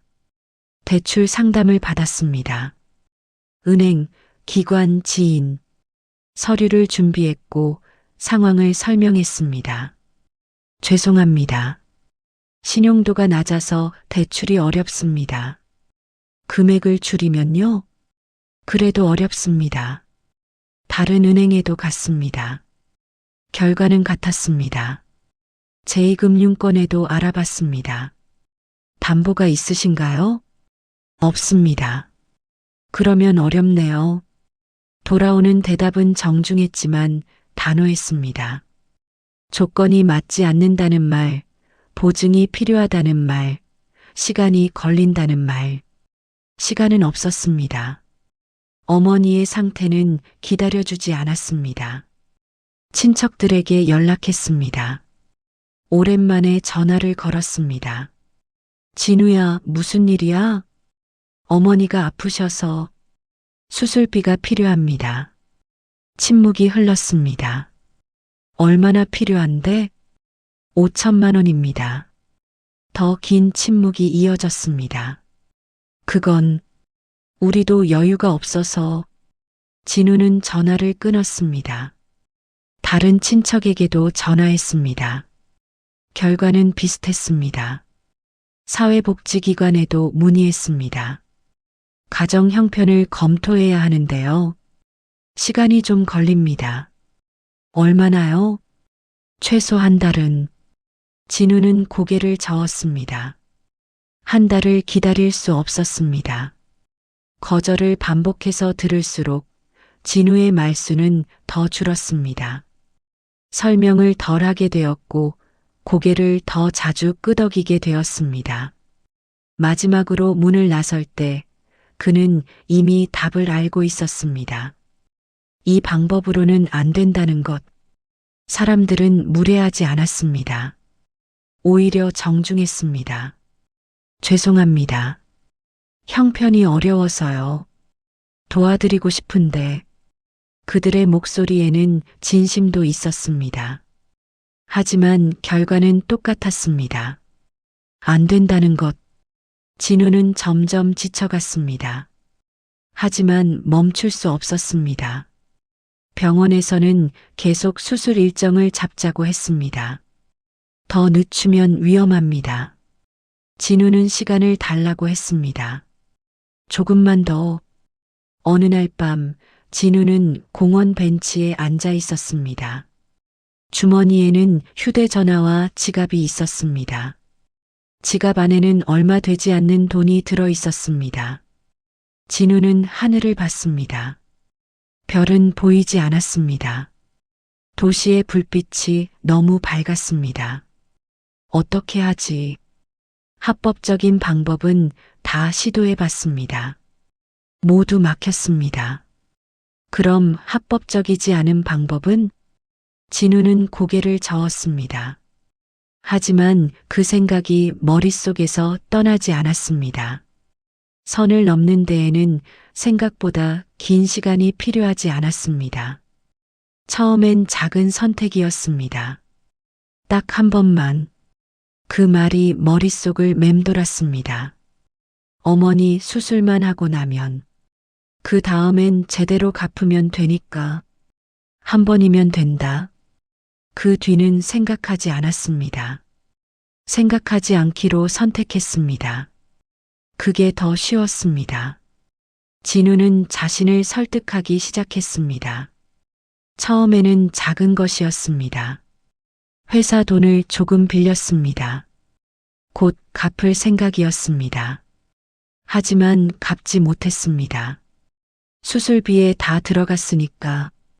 그래서 다른 곳에서 빌렸습니다. 첫 번째 빚을 갚기 위해. 한 번은 한 번으로 끝나지 않았습니다. 그러다 보니 두 번째 빚이 생겼습니다. 그것을 갚기 위해 또 빌렸습니다. 상황은 빠르게 깊어졌고 멈출 수 있는 지점은 지나갔습니다. 진우는 그 사실을 알았지만 이미 돌아갈 수 없다는 것도 알고 있었습니다. 어머니의 병실 앞에서 그는 선택을 되돌릴 수 없었습니다. 눈덩이처럼 불어났습니다. 진우는 멈추고 싶었습니다. 하지만 멈출 수 없었습니다. 이미 너무 깊이 들어와 있었습니다. 결과는 예상과 다르지 않았습니다. 어느 날 경찰이 찾아왔습니다. 김진우 씨 맞습니까? 네. 횡령 혐의로 동행해 주셔야겠습니다. 진우는 고개를 숙였습니다. 구치소에 들어왔을 때 진우는 이상하게도 안도했습니다. 구치소에 들어왔을 때 진우는 크게 놀라지 않았습니다. 올 것이 왔다는 생각이 먼저 들었습니다. 스스로를 불쌍하게 여기지도 않았습니다. 선택에는 대가가 따른다는 걸 그는 오래전부터 알고 있었습니다. 더 이상 도망갈 필요가 없었습니다. 더 이상 선택할 필요가 없었습니다. 죄수복을 입고 좁은 방에 들어가고 차가운 바닥에 앉았습니다. 부끄러움보다는 체념이 먼저 왔습니다. 이제 끝이구나. 진우는 벽에 기대어 앉았습니다. 방 안에는 다른 수감자들이 있었습니다. 그들은 진우를 흘끗 봤지만 말을 걸지 않았습니다. 진우도 말을 걸지 않았습니다. 그냥 앉아 있었습니다. 시간이 흐르는 것을 느끼며 구치소의 시간은 단조로웠습니다. 규칙은 명확했고 하루는 비슷했습니다. 며칠 후 새로운 수감자가 들어왔습니다. 현우였습니다. 같은 방, 같은 공간. 진우는 그 얼굴을 알아봤습니다. 텔레비전에서 보던 연예인. 어린 시절, 추운 겨울날 이불 속에서 누나와 함께 봤던 그 사람. 하지만 진우는 아무 말도 하지 않았습니다. 신기한 것도 반가운 것도 아니었습니다. 그저 같은 처지의 죄수일 뿐이었습니다. 둘 사이의 거리는 가까워지지도 멀어지지도 않았습니다. 시간이 흘렀습니다. 진우는 현우를 특별하게 대하지는 않았습니다. 사인을 부탁하지도 말을 거는 것도 아니었습니다. 다만 현우가 밥을 먹지 못할 때 식판을 가져다 줬습니다. 현우가 괴롭힘을 당할 뻔했을 때 그 사이에 섰습니다. 밤에 공황에 빠졌을 때 옆에 앉아 있었습니다. 그것이 전부였습니다. 접견이 있던 날 가족이 전한 소식은 무거웠지만 그는 이미 알고 있던 이야기처럼 받아들였습니다. 어머니의 수술 일정, 누나의 상태. 그는 고개를 끄덕였고 돌아서서 방으로 돌아왔습니다. 그날 밤 현우가 물었습니다. 진우는 잠깐 생각했습니다. 그리고 진우는 이야기했습니다. 자신의 과거를 담담하게. 말은 짧았고 연결어는 없었습니다. 잠시 멈췄다가 덧붙였습니다. 수술해야 된답니다. 그 말로 끝이었습니다. 도와달라는 말도 하소연도 없었습니다. 그는 묻는 말에 답했을 뿐이었습니다. 그날 밤 현우는 잠들지 못했습니다. 연예인으로 살면서 수없이 많은 이야기를 들었습니다. 대부분은 비슷했습니다. 도움을 바라는 말, 기대하는 눈빛, 계산된 접근. 그런데 진우는 달랐습니다. 그는 아무것도 요구하지 않았습니다. 자신의 인생을 요약하듯 말해놓고 더 이상 붙잡지 않았습니다. 그게 이상했습니다. 그리고 이상하게 마음에 남았습니다. 진우는 그날도 천장을 바라보고 있었습니다. 자신이 한 말이 어떤 의미를 가질지 생각하지 않았습니다. 그런 기대를 해본 적이 없었습니다. 그는 여전히 혼자서 버티는 쪽을 택하고 있었습니다. 그래서 알지 못했습니다. 그 담담함이 누군가에게는 선택의 이유가 되고 있다는 사실을, 자신의 담담함이 누군가의 선택을 움직이고 있다는 사실을 며칠 후 진우는 알게 되었습니다. 어머니의 수술이 끝났다는 것을. 성공이냐 실패냐를 묻는 말은 없었습니다. 끝났다는 사실만으로도 충분했습니다. 누나의 목소리는 떨리고 있었습니다. 수술 잘 됐어. 어떻게? 돈이? 진우는 멍하니 수화기를 들고 있었습니다. 방으로 돌아왔을 때 현우가 창밖을 보고 있었습니다. 진우는 알았습니다. 누가 도와줬는지. 하지만 묻지 않았습니다. 묻는 것이 예의가 아닌 것 같았습니다. 며칠이 지났습니다. 어느 날 저녁 진우가 조용히 말했습니다. 왜? 도와준 거죠? 현우는 한참을 침묵하다가 대답했습니다. 그냥 내가 도와달라고 하지 않아서. 진우는 그 말의 의미를 이해할 수 없었습니다. 부탁하지 않는 사람한테 주고 싶어지더라. 현우가 덧붙였습니다. 그날 밤 진우는 처음으로 깨달았습니다.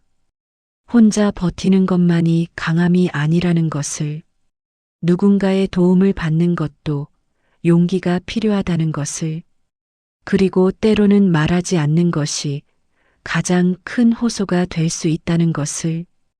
재판이 있었습니다. 현우가 증인으로 나왔습니다.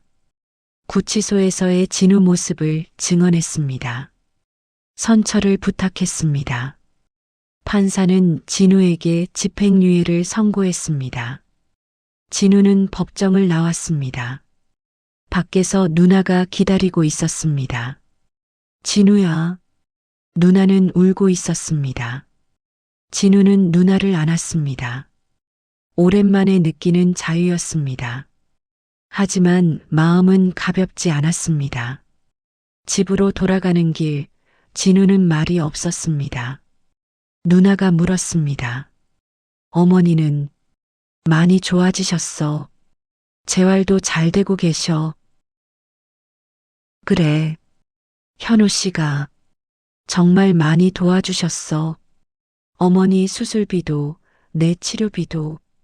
진우는 고개를 끄덕였습니다. 감사했습니다. 정말로. 하지만 동시에 무거웠습니다. 어떻게 갚아야 할지 몰랐습니다. 집에 도착했을 때 어머니가 현관에 나와 계셨습니다. 진우야. 어머니는 지팡이를 짚고 계셨습니다. 움직임이 예전보다 느렸지만 서 계셨습니다. 어머니. 진우는 어머니를 안았습니다. 고생했다. 고생 많았어. 어머니의 목소리가 떨렸습니다. 저녁 식사는 조용했습니다. 진우, 누나, 어머니 셋이서 밥을 먹었습니다. 예전처럼 TV도 켜지 않았습니다. 그저 숟가락 소리만 들렸습니다. 하지만 예전과는 달랐습니다. 집이 조금 넓어졌습니다. 방이 하나 더 생겼습니다. 어머니가 말했습니다. 현우 씨가 이사 비용도 보태주셨어. 너무 좁아서 안 되겠다고. 진우는 밥을 삼키기 어려웠습니다. 그 모든 변화의 중심에는 이름 붙이기 어려운 도움이 있었습니다. 며칠 후 진우는 현우를 만나러 갔습니다. 현우는 연습실에 있었습니다. 복귀 준비를 하고 있었습니다. 현우는 아무 말도 하지 않았습니다. 약속도 조건도 없었습니다.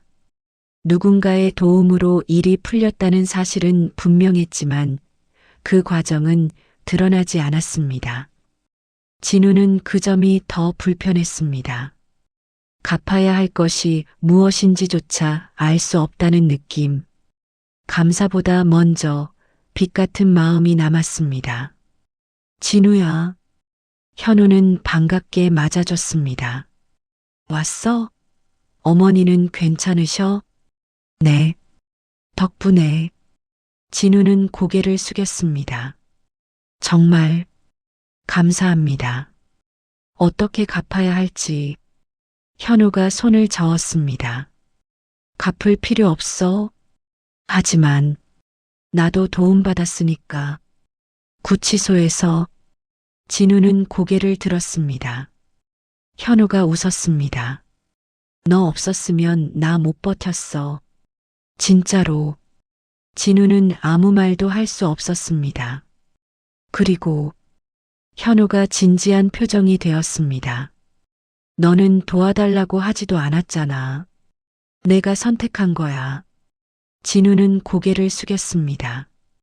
고맙습니다. 정말로. 너무 늦게 인사드려 정말 미안합니다. 사실 어머니마저 잘 못 되면 어떤 말을 해야 하는지 몰라서 이제서야 감사합니다. 진우는 새로운 일을 시작했습니다. 공사 현장이었습니다. 예전처럼. 하지만 이번에는 달랐습니다. 범죄 기록이 있어도 받아주는 곳이었습니다. 현우가 연결해줬습니다. 진우는 매일 일했습니다. 변한 것과 변하지 않은 것이 섞여 있었습니다. 집은 예전보다 정돈되어 있었고 어머니는 회복 중이었습니다. 누나는 밥상을 차리며 예전보다 오래 서 있었습니다. 어머니는 재활을 계속했습니다. 걷는 것이 나아졌습니다. 누나는 병원을 다녔습니다. 흉터 치료를 받았습니다. 완전히 없어지지는 않았지만 조금씩 나아졌습니다. 가족은 조금씩 회복되고 있었습니다. 하지만 진우의 마음속에는 여전히 무언가가 남아 있었습니다. 과거가 완전히 정리되지 않은 느낌이었습니다.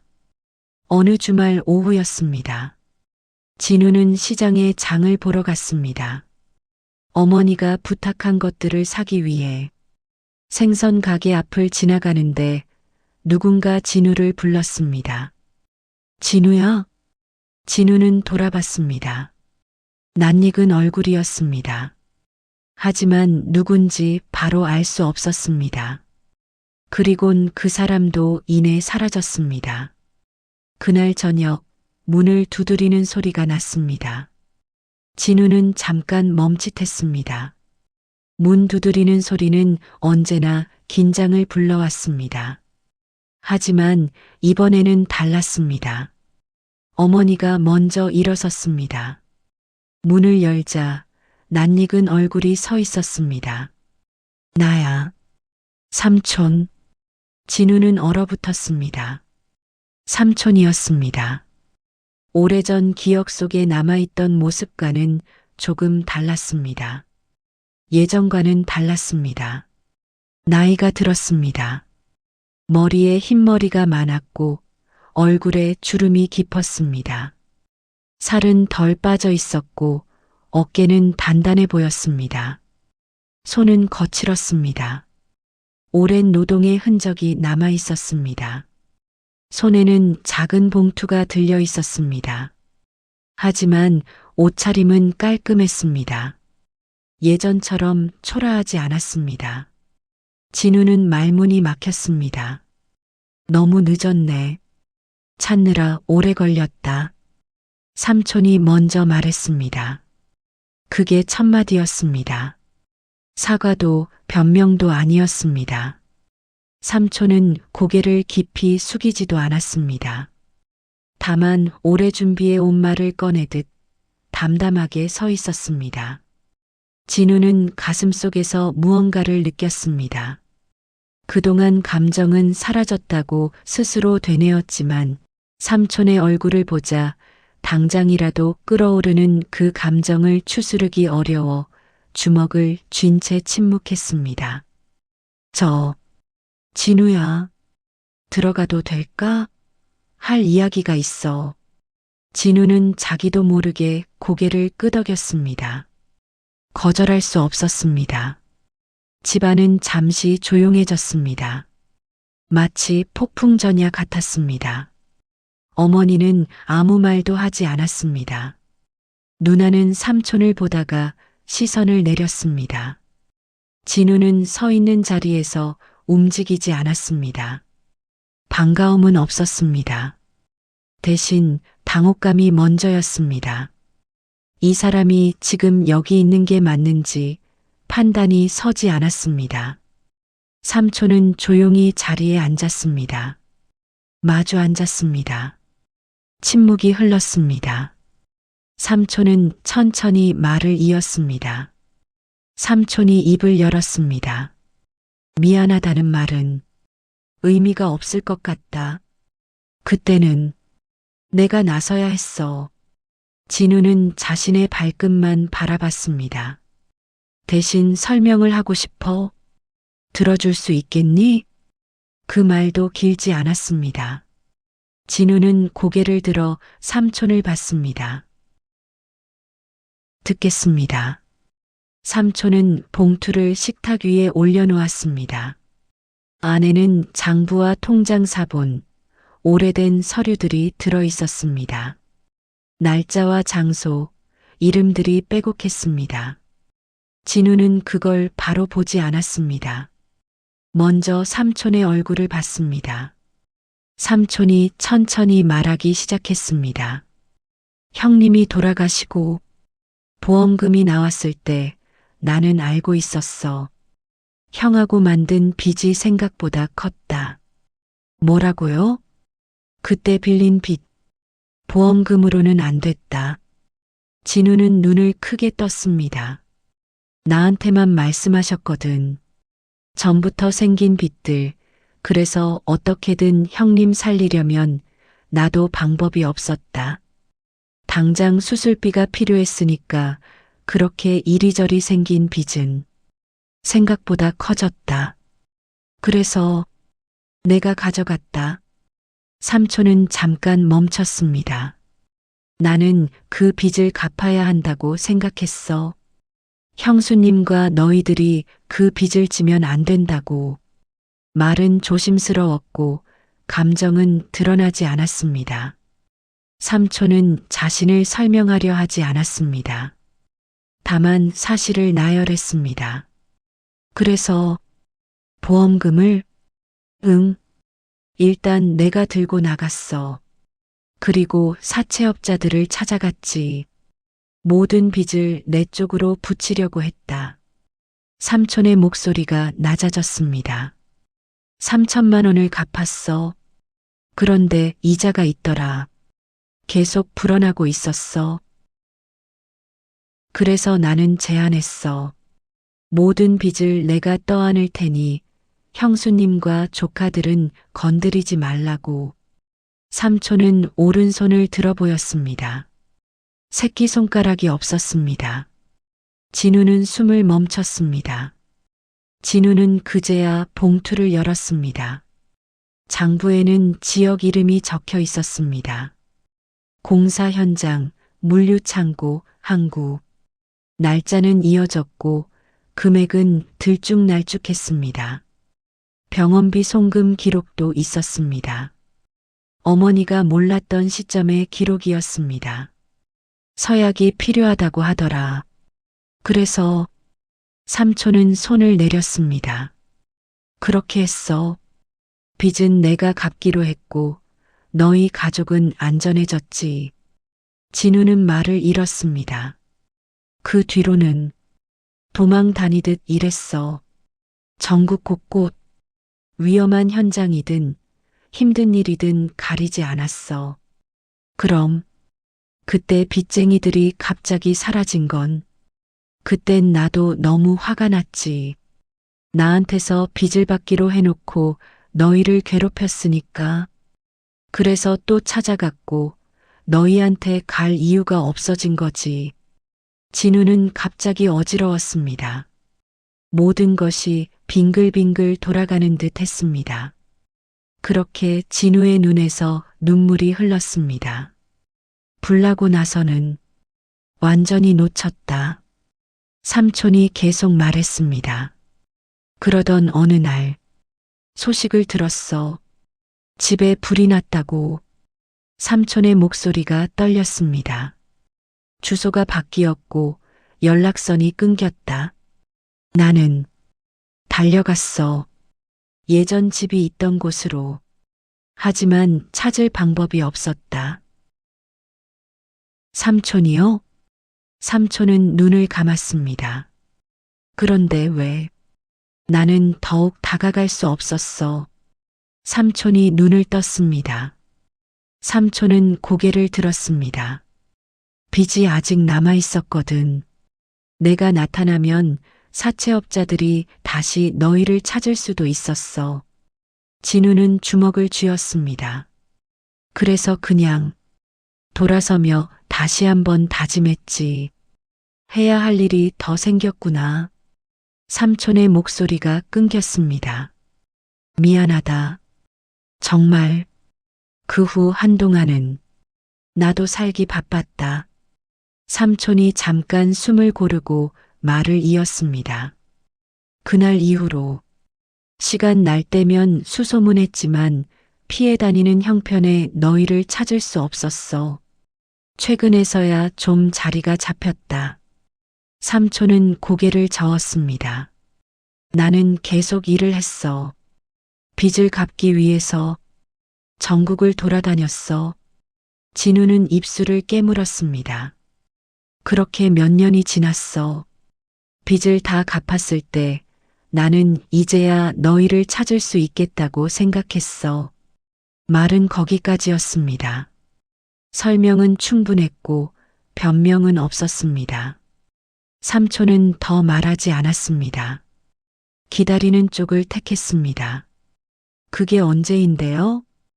2년 전쯤 삼촌은 가방에서 낡은 수첩을 꺼냈습니다. 그때부터 수소문을 시작했어. 여기저기 알아보고 사람들한테 물어보고 삼촌은 수첩을 펼쳤습니다. 안에는 빽빽한 글씨가 적혀 있었습니다. 날짜, 장소, 현장 이름, 금액. 15년의 기록이었습니다. 이게 뭐예요? 내가 일한 기록, 그리고 빚을 갚은 기록, 사채업자한테 갚은 돈들. 진우는 그 종이들을 보며 손이 떨렸습니다. 숫자가 아니었습니다. 시간이었습니다. 15년의 시간이 그 종이들에 적혀 있었습니다. 최근에는 조금 여유가 생겼어. 자리를 잡았거든. 그래서 본격적으로 너희를 찾기 시작했지. 그래서 이제야, 응, 이제야 찾았어. 진우는 한참을 서 있었습니다. 분노가 치밀지 않았습니다. 대신 어디로 가야 할지 모르는 감정이 남았습니다. 이해는 되었지만 용서로 이어지지는 않았습니다. 너무 많은 시간이 흘렀고 그 시간에는 설명이 없었습니다. 진우는 한참 동안 아무 말도 하지 못했습니다. 그리고 천천히 물었습니다. 왜 그렇게까지 하셨어요?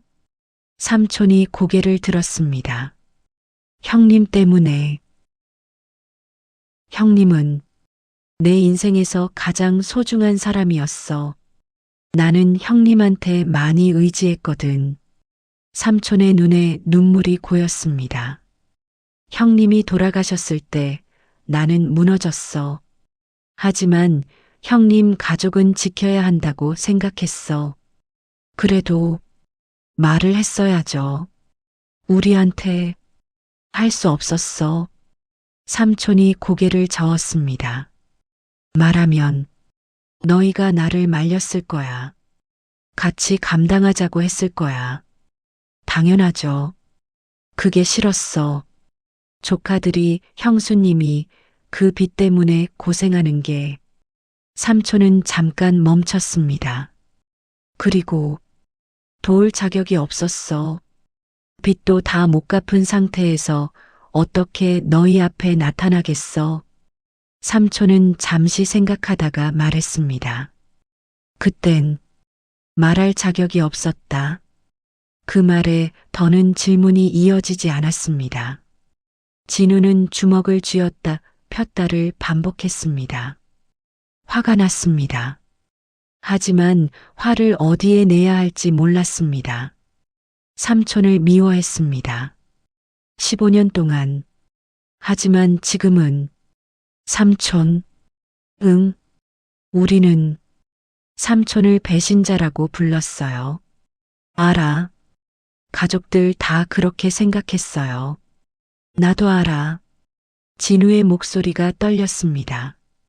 할머니는 삼촌 때문에 돌아가셨다고 생각했어요. 삼촌은 고개를 숙였습니다. 그것도 알아. 침묵이 흘렀습니다. 진우는 눈물을 닦았습니다. 미안해요. 삼촌. 삼촌이 고개를 들었습니다. 왜 내가 미안하냐? 우리가 오해했잖아요. 그럴 만했어. 나는 설명하지 않았으니까. 삼촌이 손을 뻗어 진우의 어깨를 잡았습니다. 내 잘못이 아니야. 절대로. 어머니가 그제야 천천히 말했습니다. 밥부터 먹자. 식탁에 사람들이 앉았습니다. 국은 따뜻했고 밥은 조금 질었습니다. 누나는 숟가락을 들었다가 내려놓기를 반복했습니다. 삼촌은 말없이 밥을 먹었습니다. 진우는 그 모습을 보며 처음으로 삼촌의 손을 자세히 보았습니다. 굳은 살이 박혀 있었고 손등에는 오래된 상처들이 남아 있었습니다. 식사가 끝날 즈음 진우가 말했습니다. 삼촌, 고생 많으셨어요. 그 말은 용서도 화해도 아니었습니다. 다만 도망이 아니었다는 사실을 인정하는 말이었습니다. 삼촌은 고개를 숙였습니다. 말은 하지 않았습니다. 어떤 사랑은 설명이 늦고 도착은 더 늦습니다. 하지만 도망은 아니었습니다. 그 사실을 받아들이는 데에도 시간은 필요했습니다. 진우는 깨달았습니다. 사람을 지키는 방법은 하나가 아니라는 것을, 때로는 떠나는 것도 침묵하는 것도 사랑의 방식일 수 있다는 것을, 그리고 진실은 늦게 도착하지만 도착하면 모든 것을 바꾼다는 것을. 쇠창살 너머에서 시작된 이야기는 이제야 진실과 마주했습니다. 배신자는 없었습니다. 처음부터. 다만 설명되지 않은 사랑만이 있었을 뿐입니다. 오늘의 이야기가 당신의 마음을 따뜻하게 했다면 구독과 좋아요를 눌러주세요. 더 따뜻한 이야기로 다시 찾아뵙겠습니다. 그리고 사연 주인공을 응원하는 따뜻한 말씀도 댓글로 부탁드립니다. 오늘도 당신의 하루에 따뜻한 온기와 행복이 가득하길 바라겠습니다. 황금빛 스토리였습니다.